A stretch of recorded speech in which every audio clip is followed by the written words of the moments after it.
Hi, I'm Chad Burnson, and I'm here with Rick Howard, Palo Alto Network's Chief Security Officer. It's good to see you. Thank you for having me. This is great. This is my first one. Pretty happy. Well, welcome aboard, Rick. Why don't you tell us a little bit about what your role is here? Well, I'm the new Palo Alto Network's Chief Security Officer. My role is to do typical Chief Security Officer operations, but also do a couple of things. One, get on the speaking circuit for the company, to get out and speak to executive level folks on my level to talk about how we all should be doing cybersecurity in the future. And then a second part of that is to build a threat intelligence team that will add some context to our own Palo Alto Networks product.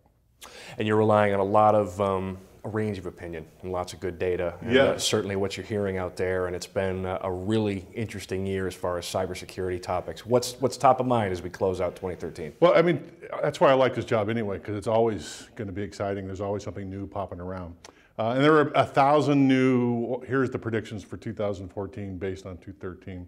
But I think there are really two things that pop into my mind that are going to impact us for years down the road, not just new techniques and stuff the bad guys are going to use, but here are two things that have happened. The first one is the Snowden case, right? The Snowden case, whether or not you think this guy's a hero or a traitor, it doesn't matter, okay?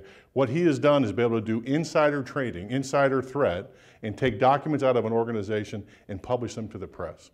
So any organization that's worried about that kind of thing is looking at that case and saying, what can I do about that? And especially the government, they're going to clamp down really hard on those kinds of activities. And what they're going to discover is there's not a technical solution for this, okay? You can do some technical stuff to see some abnormal behavior, but really it's really going to be about behavior and deciding abnormal behavior inside the workplace. And this is really hard to do, but that's going to occupy everybody's time over the next, not just next year, but the years to come. So that's the first one. The second one is the NIST framework. This is a new thing that came out. President Obama said we need to get something done about the cybersecurity stuff. He mandated that we do something. Then NIST came out and said we're going to develop this framework that everybody can use to assess how good they are at their own cybersecurity environments. Now, whether or not it's good or not, we don't know, but it's going to be another thing that impacts us in the next 5, 10 years down the road. What do you think, staying on the Snowden piece Yeah. and also bringing in NSA to the discussion, what kind of behavior do you think that's going to catalyze? Well, we've talked a little bit internally about how SSL encryption is going to spike, considering what we now know about how the government wants to look at us.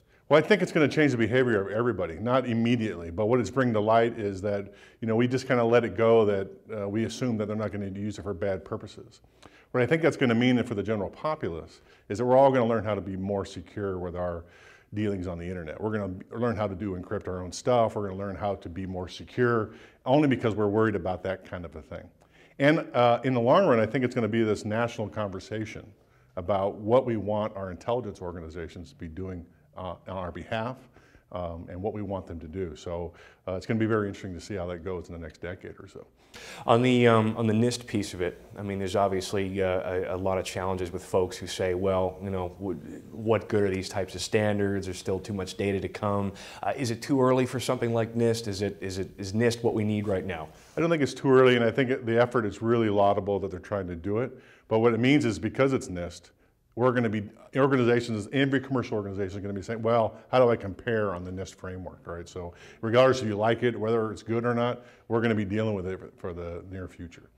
Rick, what do you want the Palo Alto Networks community to know about your role here, our customers, our prospects? Here's what's exciting about Palo Alto Networks. Okay? I'm a big fan of the kill chain model and developing indicators of compromise for bad guys as they try to attack our networks. I've never been in a place before where they've had all the data. Okay, Palo Alto Networks is the one place where we can look at the adversaries. He comes at your networks and go all the way down the kill chain and see what he's doing at each level.